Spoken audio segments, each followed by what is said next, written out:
That's nice.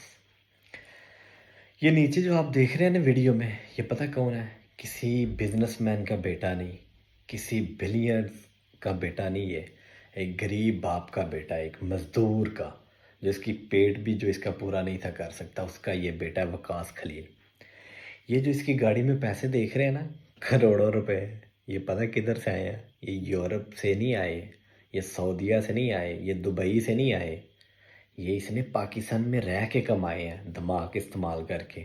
آپ کی طرح یہ نہیں میں جٹ ہوں، میں گجر ہوں، میں راڑا ہوں، میں فلانا ہوں، میں یہ کام کروں گا میری عزت ہے، بے عزتی ہے. اس نے یہ نہیں سوچا. اس نے یہ سارے پیسے یوٹیوب سے کمائے ہیں. بیوقوفو، جو ٹائم ضائع کر رہے ہو نا یورپ کی ڈینکی لگانے کے لیے، جو ٹائم ضائع کر رہے ہو سعودیہ میں، کیا ہے چھنکنا ہے ادھر؟ کیا ہے ادھر؟ جا کفیلوں کے خرچے دو، ادھر کامیں لگواؤ، ادھر ذلیل ہونا ہے تم لوگوں نے، فیملی سے دور ہونا ہے.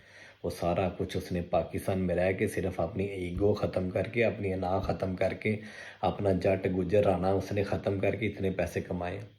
آج کروڑوں اربوں کا مالک بن گیا ہے. 2 سال کے اندر اس بندے نے اتنا پیسہ کمایا، اس نے اپنی پوری فیملی کے حالات چینج کر دیے ہیں. اپنے دوستوں کو آئی فون گفٹ کرتا ہے. اور آپ ابھی بھی سوچ رہے ہو ابا مینوں دبئی گھل دے، ابا مینوں یورپ دی ڈینکی لگا دے. پاکستان میں اتنا پیسہ بے حد. سوشل میڈیا سے لوگ اتنا پیسہ کما رہے ہیں نا، جو دماغ استعمال کرتے ہیں، جو آپ کی طرح بیوقوف ہیں، ہم جٹ ہیں، ہم یہ ہیں، وہ بھوکے مر رہے ہیں. قسم خدا کی آپ لوگوں کے پلے کچھ بھی نہیں ہے. محنت کرو، جہاں سے مرضی کرو، پیسہ کماؤ. اگر آپ کے پاس پیسہ ہے تو سب کچھ آپ کا ہے، اگر آپ کے پاس پیسہ نہیں تو کوئی بھی آپ کا نہیں. میری باتوں پہ امید ہے کہ آپ جو توجہ دیں گے اور اپنے حالات بہتر کریں گے. دھکے کھانے کا کوئی فائدہ نہیں ہے میرے دوست.